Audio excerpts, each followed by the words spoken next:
I am Mohammad Azharuddin Shaikh from Taleem Rozgar सेहत Urdu magazine Aurangabad. बहुत सारे दिनों से ये चर्चा चल रही थी कि व्हाट्सअप का जो प्राइवेसी है उसके बाद क्या होगा। न्यू प्राइवेसी आ रही है और बहुत सारे लोग कह रहे थे कि ये डेटा डायरेक्टली फेसबुक को शेयर किया जाने वाला है। तो इन सब के बारे में जानेंगे। बहुत सारे लोगों के वीडियोस देखे लेकिन वो सेटिस्फाइड आंसर्स नहीं दे पाए। उन्होंने कहा कि एक प्लेटफॉर्म को छोड़कर दूसरी तरफ चला जाए। देखा जाए तो अक्सर बहुत सारे ऐप, यहाँ तक कि हम गूगल जब इंस्टॉल करते हैं और उसमें हम जीमेल की आईडी बनाते हैं तो वहाँ पर बहुत सारे टर्म्स एंड कंडीशंस होते हैं जिसको हम पढ़ते नहीं और डायरेक्टली एग्री कर देते हैं। इसकी वजह से होता ही हुआ है कि बहुत सारी जो चीज़ें हैं और हमारे पास इतना टाइम भी नहीं होता है पढ़ने का, तो उसमें वो सारा पूछता है कि हम आपकी लोकेशन ट्रैक करेंगे, हम आपके कॉन्टैक्ट्स रीड करेंगे, हम आपका मीडिया एक्सेस करेंगे और बहुत सारे ऐप हैं जिन्हें अलाउ करना होता है तभी वो चलते हैं।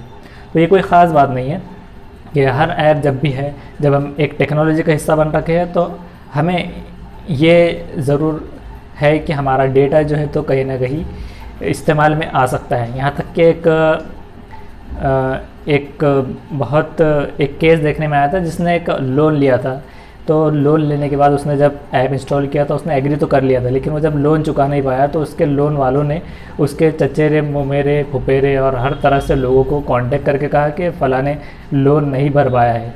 तो उनको कांटेक्ट करके वो उससे लोन लेने लगाए। तो हैरत में पड़ गया कि इन्हें कैसे पता चला कि इनके पास मेरे कॉन्टैक्ट्स है। तो ये रीड करते वक्त में हर ऐप जो है तो वो ले लेता है। और ज़्यादातर जो ट्रस्टेड ऐप्स है जैसे कि फेसबुक एक मर्तबा हो गया, जो बहुत बड़ी जो कंपनीज़ है, जैसे कि हम ट्रस्ट किस पर करते हैं, कौन सी शॉपिंग पर, जैसे कि अमेज़ॉन हो गई, फ्लिपकार्ट हो गई, इस तरह से हम उस पर ट्रस्ट करते हैं। और बाकी दूसरी चीज़ों पर हम ज़्यादा ट्रस्ट नहीं करते कि उसमें से फ़ेक चीज़ें हमें प्रोवाइड हो सकती है। उसी तरह से जो सोशल मीडिया प्लेटफॉर्म्स हैं तो वो हो गए, जैसे कि लिंक्डइन है और फेसबुक है, इंस्टाग्राम है, उसी तरह से व्हाट्सएप है, ये सारी चीज़ें। फिर बाद में जैसे कि फेसबुक ने इंस्टाग्राम और व्हाट्सएप को ख़रीद लिया है तो उससे वो एक लिंक डेटा है। अब हम इसकी उसकी और एक तुक्के लगाने के बजाय आपको उसी पेज पर ले चलते हैं जिस पर क्या कहता है व्हाट्सएप की प्राइवेसी पॉलिसी, उसे हम पढ़कर आपको सुनाएंगे और समझाएंगे। तो व्हाट्सएप की प्राइवेसी के पेज पर ये बता रहा है कि व्हाट्सएप क्या लेगा, व्हाट्सएप लीगल इन्फॉर्मेशन लेगा जो भी ये अभी लागू होने जा रहा है। तो अगर आप आउटसाइड में रहते हैं यूरोपियन रीजन के तो व्हाट्सएप की LLC व्हाट्सएप RV और अस ये अलग अलग है, तो प्रोवाइड करते हैं सर्विसेज टर्म्स और कंडीशन के। तो इनके लिए ख़ास तौर से उनके लिए दूसरे अल्टरनेट है तो वो वहाँ से मूव हो सकते हैं। और यहाँ के लोगों के लिए, हमारे लिए तो ज़्यादातर अल्टरनेटिव्स नहीं है और ट्रस्टेड ऐप्स नहीं है। सिग्नल वगैरह की जो लोग बात कर रहे हैं तो वो इतना लोगों के पास नहीं। जैसे कि मिसाल के तौर पे जैसे कि शेयरिट था, तो शेयरिट हर किसी के पास कॉमनली था और बाद में उस पर ऐड आने चालू हो गए और बहुत सारे लोगों ने फिर उसमें दूसरा जो था शेयरिंग का ऐप तो वो प्रमोट करना चाहे, अलग अलग किस्म के ऐप्स। लेकिन वो क्या होता है कि वो दूसरे बंदे के पास आसानी से अवेलेबल नहीं हो पाता, उसे इंस्टॉल करना होता है। तो ये रीज़न होता है उसमें, उसकी सर्विस पुअर होती है, ये सारे ड्रॉबैक्स होते हैं। तो इसकी जो प्राइवेसी पॉलिसी है ये क्या कहती है हम देखेंगे। इसके प्राइवेसी पॉलिसी के मुताबिक वो कह रहा है कि इन्फॉर्मेशन जो कलेक्ट करेगा व्हाट्सएप वो क्या है। व्हाट्सएप रिसीव और कलेक्ट करेगा इन्फॉर्मेशन जो प्रोवाइड करेगा, इंप्रूव करेगा, अंडरस्टैंड करेगा, सपोर्ट प्रोवाइड करेगा, मार्केट करेगा सर्विसेज का, सारे इंस्टॉल से लेकर एक्सेस और सर्विसेज को। तो ये इन्फॉर्मेशन ये कह रहे हैं कि डिपेंड होगी कि कैसी हमारी सर्विस है और इन्फॉर्मेशन है। उसी तरह से मोबाइल नंबर प्रोवाइड किया जाता है तो उससे वो इन्फॉर्मेशन वो कलेक्ट कर सकते हैं। कुछ कलेक्शन के ताल्लुक़ से उसे वो नोटिफाई कर सकते हैं। जैसे कि बहुत सारे जो एडवर्टाइजमेंट्स वगैरह कंपनीज़ होती है उनको ये डेटा ये शेयर कर सकते हैं आगे चलकर कि उसके ज़रिए वो आपको सजेस्ट कर सकते हैं कि आपको कौन सी चीज़ें पसंद है और आप उससे, इसलिए ये व्हाट्सएप की प्राइवेसी ला रहे हैं कि आपका डेटा वो आगे चलकर सेल कर सकते हैं और एक लीगल वे में। फिर भी उसमें ज़रूरी नहीं कि आपके पूरा मीडिया ही वो शेयर करेंगे या फिर आपके मैसेजेस। एंड टू एंड एक इनक्रिप्शन होता है जिसमें सेव होता है, वो डायरेक्टली मैसेज आने तक क्लाउड पर सेव होता है और जैसे ही डिलीवर हो जाता है सामने वाले को वहाँ से वो हट जाता है क्लाउड से। इन्फॉर्मेशन वो जो लेंगे वो सबसे पहला है कि सबसे पहले अकाउंट की इन्फॉर्मेशन, फर्स्ट नंबर है अकाउंट की इन्फॉर्मेशन। व्हाट्सएप वाले आपसे प्रोवाइडेड जो मोबाइल नंबर है, बेसिक इन्फॉर्मेशन जैसे कि आपकी प्रोफाइल का नाम क्या है, आपने प्रोफाइल पिक्चर कौन सी रखी है, और अगर आप ये इन्फॉर्मेशन नहीं शेयर करते, प्रोवाइड नहीं करते, तो वो अकाउंट नहीं यूज़ कर पाएंगे। जैसे कि फेसबुक है तो फेक आईडीज़ जो बहुत सारे लोग बनाते हैं उनको वो वायलेट करने के हिसाब से उन्हें रिमूव कर देते हैं। इससे होता यूँ है कि फेक आईडीज़ के वजह से दूसरों को हार्म नहीं पहुंचता। जैसे कि बहुत सा मरतबा भी देखने में आया था कि अलग अलग ग्रुप्स में फेक लोग अपना अकाउंट बनाकर एक नंबर एक्टिवेट कर उसके थ्रू में मैसेजेस, स्पैम मैसेजेस फॉरवर्ड कर रहे थे, कुछ ख़राब मैसेज भी फॉरवर्ड कर रहे थे। तो उससे इसमें बचा जा सकेगा, इसके इम्कानात हैं। और ये ऐड कर सकेंगे इन्फॉर्मेशन अकाउंट की, प्रोफाइल पिक्चर की, अबाउट की इन्फॉर्मेशन उनको पहुँचेंगी।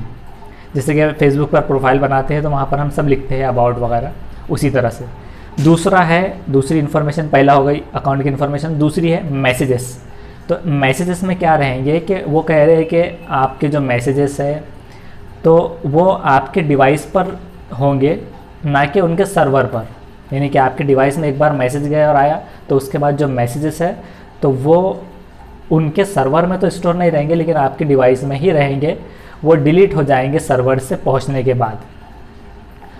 उसमें से क्लाउड पर अब ये क्यों ले रहे हैं, तो उसके दो वजह है। अनडिलीवर्ड मैसेजेस, बहुत सारी मरतबा ऐसा होता है कि this message not delivered by person, ऐसा कुछ लिख कर आता है कि एरर आती है, तो वो मैसेज सही टाइम पर नहीं पहुंच पाता। तो उसका एक एग्जांपल होता है, अगर वो ऑफलाइन होता है या फिर इनक्रिप्टेड होता है 30 दिन तक, उसका एक लिमिट होता है, तो अगर वो 30 दिन तक नहीं आता तो वो डिलीट हो जाता है। तो सर्वर पर एक वो बना हुआ है, जैसे ही पहुंचता है सर्वर से वहाँ से डिलीट हो जाएगा। मीडिया फॉरवर्डिंग, मीडिया जब कोई फॉरवर्ड करता है, आप देखते होंगे कि बहुत सारे लोगों ने शेयर किया होता है, उनका कभी फ़ोटो शेयर किया होता है या फिर कुछ अगर इन्फॉर्मेशन वो शेयर करते हैं तो कुछ दिन के बाद भी हमारे मोबाइल से अगर वो मीडिया से डिलीट हो जाती है, हम उसको डाउनलोड करते हैं तो आ जाती है, लेकिन तब तक जब तक वो बंदे ने जब शेयर किया है उसके गैलरी में वो मौजूद है। तो उस वजह से उनके सर्वर पर वहाँ रहेगा जहाँ से आप उसको डाउनलोड दोबारा कर सकते हैं। अगर कुछ दिनों के बाद में वो वहाँ से चला जाता है तो फिर आप उसे डाउनलोड नहीं कर पाते। तो जैसे कि लिख कर आता था कि आप इसे आस्क करें कि ये मैसेज को दोबारा सेंड करें, तो इस तरह से ये एंड टू एंड इनक्रिप्शन उससे कहा जाएगा कि जैसे ही मैसेज ये कोई इसे थर्ड पार्टी नहीं पढ़ सकेंगी, यहाँ तक कि व्हाट्सएप भी नहीं पढ़ पाता इस तरह के मैसेजेस। तो ये एंड टू एंड इनक्रिप्शन का मतलब ये होता है। तो आगे भी ये बना रहेगा एंड टू एंड, लेकिन इसमें होगा यूँ कि स्क्रीनशॉट अगर कोई रखता है तो अब जैसे कि बहुत सारे ऐप हैं जो अलाउ नहीं करते स्क्रीनशॉट लेने के लिए। वो इसलिए क्योंकि अगर आपने स्क्रीनशॉट लिया आप उसे किसी दूसरे मीडिया पर शेयर कर सकते हैं, तो वो अलाउड नहीं होता। जैसे कि बैंकिंग का होता है, not allowed to take screenshot, तो उसे एक तो दूसरे मोबाइल से क्लिक करना हो सकता है। तो इस तरह का मीडिया जो है थर्ड पार्टी को एक्सेस वो देंगे कि दूसरे प्लेटफॉर्म पर उसे सेंड किया जा सकेगा। अब इसके बाद जो एंड टू एंड इनक्रिप्शन है तो उसके अंदर है सबसे पहला तो कनेक्शन, आपका कनेक्शन। आप जो है तो कांटेक्ट कर सकते हैं अपलोड के फीचर जो प्रोवाइडेड किए गए हैं एप्लीकेबल लॉज के ज़रिए, यानी कि फ़ोन नंबर्स के ज़रिए, एड्रेस बुक्स के ज़रिए, ये सारे चीज़ों के ज़रिए जो है तो प्रोफाइल पिक्चर आपकी कैसी है, वो सारी चीज़ें, आपका ग्रुप का नाम क्या दिए हुए है, ये सारी चीज़ों के कनेक्शंस उनके पास में वो डिटेल्स रहेंगी। स्टेटस की इन्फॉर्मेशन रहेंगी कि स्टेटस आप क्या अपलोड कर रहे हैं। अगर कोई बराबर स्टेटस नहीं करता है तो उससे वो उसका अकाउंट बंद कर सकते हैं, जैसे कि फेसबुक के टर्म्स एंड कंडीशन से सेम उसी तरह। ट्रांजैक्शन और पेमेंट का डेटा वो रखेंगे, वो इसलिए क्योंकि परचेज और फाइनेंशियल ट्रांजैक्शन जैसे कि व्हाट्सएप फॉर बिजनेस भी है, जिसके ज़रिए पेमेंट्स और ट्रांजैक्शंस का उसमें गेटवे प्रोवाइड किया हुआ है, जिसके ज़रिए ट्रांजैक्शंस होंगे। तो शिपिंग और उसी तरह से पेमेंट्स के जो मेथड्स है तो वो पॉलिसीज़ को एप्लीकेबल करते हुए में, जैसे कि ट्रांजैक्शन की एक लिस्ट होती है किसको कितना दिया हुआ है, व्यवहार हर जगह पे होता है, जैसे कि फ़ोनपे में है, गूगल पे में है, तो उस तरह से ट्रांजैक्शंस की लिस्ट उसके अंदर वो डेटा उनके पास भी रहेगा और उसमें भी वो प्रोवाइड होगा ताकि अनइंस्टॉल होने पर भी क्लाउड पर वो बना रहे। और जैसे कि हम फ़ोनपे और गूगल पे ये अनइंस्टॉल करते हैं तो बाद में हमारा ट्रांजैक्शन वहीं आ जाता है, हम उसे डिलीट नहीं कर पाते, उसी तरह से ये एक्सेस उनके पास रहेगा। Customer support and other communication, अगर वो कस्टमर केयर को हम कॉल करते हैं तो वो हेल्पफुल उनके पास जो रिपोर्ट करेगा, और जो अब्यूज़र होगा जिसके ज़रिए तकलीफ़ पहुंची है तो उसे रिपोर्ट करने के बाद दोनों की इन्फॉर्मेशन उन्हें मिलेगी। ऑटोमेटिकली कलेक्टेड इन्फॉर्मेशन जो रहेंगी यूसेज और लॉग की इन्फॉर्मेशन, यानी कि आपका सर्विसेज जैसे कि आपका किससे बात कर रहे हैं, लॉग की फाइल्स, अबाउट की इन्फॉर्मेशन, लास्ट सीन का स्टेटस, ये सारी चीज़ें जो है तो ऑटोमेटिकली कलेक्ट की जाती है ये इन्फॉर्मेशन। जैसे कि कॉल लॉग्स, किसी को अगर कॉल किया तो वो लॉग्स में आ जाता है, तो उस तरह की इन्फॉर्मेशन वहाँ आ जाएंगी। अब आमतौर पे ऐसा होता है कि जब हम टेलीकॉम कंपनीज भी इस्तेमाल कर रहे होते हैं तो हमने अगर हमारे मोबाइल से डिलीट भी कर दिए किस किस से बात किए थे, तो जैसे कि उनके पास वो मीडिया होता है, आपकी कॉल रिकॉर्डिंग होती है, हर किसी को शेयर तो नहीं करते, लेकिन एक जैसे कि गवर्नमेंट को दे देते हैं वो डेटा कि किससे किसकी कब क्या बात हुई थी, ये कॉल को ट्रेस कर सकते हैं, उसकी लोकेशन ट्रेस हो रही थी, कहाँ से कॉल लगाया था। सेम उसी तरह के फीचर्स इसके अंदर रहेंगे। तो इसमें ये होगा कि क्राइम जो व्हाट्सएप के थ्रू बढ़ने का खतरा है वो कम इसमें उल्टा हो जाएगा। डिवाइस और कनेक्शन की इन्फॉर्मेशन उसमें मिलेंगी कि आपके पास मोबाइल आप कौन सा यूज़ कर रहे हैं, उसमें कौन सा फीचर है, उसका सिग्नल की लेंथ क्या है, ऐप का वर्जन क्या है, ब्राउज़र की इन्फॉर्मेशन क्या है, ISP यानी कि एक यूनिक एक एड्रेस होता है मोबाइल्स का। और ये इन्फॉर्मेशन ऐसी होती है जो कि जो प्रोवाइडर्स होते हैं जैसे कि वाईफाई वगैरह सर्विस वाले, इंटरनेट वाले, उनके पास भी ये मौजूद होती है कि आपके घर से आपका कौन सी वेबसाइट्स पर आप डेटा यूज़ कर रहे हैं, तो वो इन्फॉर्मेशन उनके पास होती है। अगर आप चाहें तो वहाँ से उसका तो वो उनके पास, मगर वो एक्सेस देखते हैं कि कौन से घर में, समझो वो IP के ज़रिए उनके या फिर उस कनेक्शंस के ज़रिए कौन कौन सी वेबसाइट्स वो विज़िट हो रही है। तो ये डेटा जो है तो जैसे कि वाईफाई जो प्रोवाइडर्स होते हैं सर्विसेज उनके पास होती है, तो उसी तरह के डिवाइस और कनेक्शंस की इन्फॉर्मेशन इनके पास होगी। लोकेशन की इन्फॉर्मेशन होगी, जैसे कि GPS हम ऑन करते हैं तो हमारी लोकेशन आप कहाँ पर है, ये चीज़ कोई नई नहीं है, ये जो है तो गूगल में भी है। अगर आपका डिवाइस खो जाता है उसके अंदर आप आपकी ईमेल आईडी ओपन करें और आप उससे फाइंड कर सकते हैं आपका डिवाइस क्या अभी करंटली वो कहाँ पर है। जैसे ही कोई नेट चालू करेगा तो वो उसका डिवाइस की इन्फॉर्मेशन दे देगा। तो लोकेशन की इन्फॉर्मेशन व्हाट्सएप के ज़रिए लेंगे। इससे उल्टा होगा यूँ कि क्राइम से कम हो जाएंगे। कुकीज़ कहते हैं ऐसी चीज़ों को कि जब हम कुछ चीज़ें जैसे कि लॉगिन ID वगैरह, पासवर्ड्स वगैरह डालते हैं तो उसके बाद उसकी कुकीज़ ऑटोमेटिकली वो डिटेक्ट कर लेता है। तो कुकीज़ ये रहेंगी सर्विसेज से, डेस्कटॉप और वेब बेस्ड सर्विसेज। जैसे कि एक लैपटॉप या आपने डेस्कटॉप से कनेक्ट किया तो अब उसे बार बार कनेक्ट करने की ज़रूरत नहीं रहेगी, वो कुकीज़ एक्सेप्ट करके उसी लैपटॉप या डेस्कटॉप को वो चलाता रहेगा। तो इस तरह की इन्फॉर्मेशन उनके पास रहेंगी। अब थर्ड पार्टी की इन्फॉर्मेशन क्या है, ये इन्फॉर्मेशन तो वैसे भी उनके पास रहती है, लेकिन थर्ड पार्टी की इन्फॉर्मेशन जो शेयर कर सकते हैं दूसरों के साथ, तो उसमें पहला है कि information others provided about you, जैसे कि ट्रू कॉलर वगैरह है। हम किसी का भी नाम सेव करते हैं, अगर वो नया नंबर है तो ट्रू कॉलर पर ऑटोमेटिकली अपडेट हो जाता है वो नाम से। वो क्यों होता है, क्योंकि आपका डेटा जो है तो अनसिक्योर्ड है, वो जा रहा है कि आपने क्या नेम सेव किया है, वो उसी नाम से उसको ट्रू कॉलर को डिस्प्ले होता है सजेस्टेड, बाद में आप उसे एडिट भी कर सकते हैं।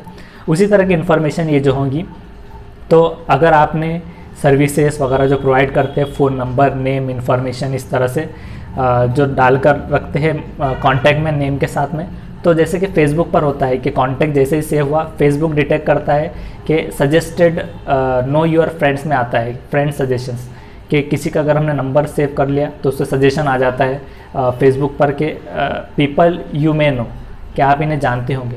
तो वो क्यों आ रहा है वहाँ पर फेसबुक पर, हालांकि फेसबुक से आप डर गए कि वो व्हाट्सएप उसे इस तरह से फीचर्स ला रहा है, लेकिन ऑलरेडी फेसबुक पे आवाज़ आपका सारा डेटा है।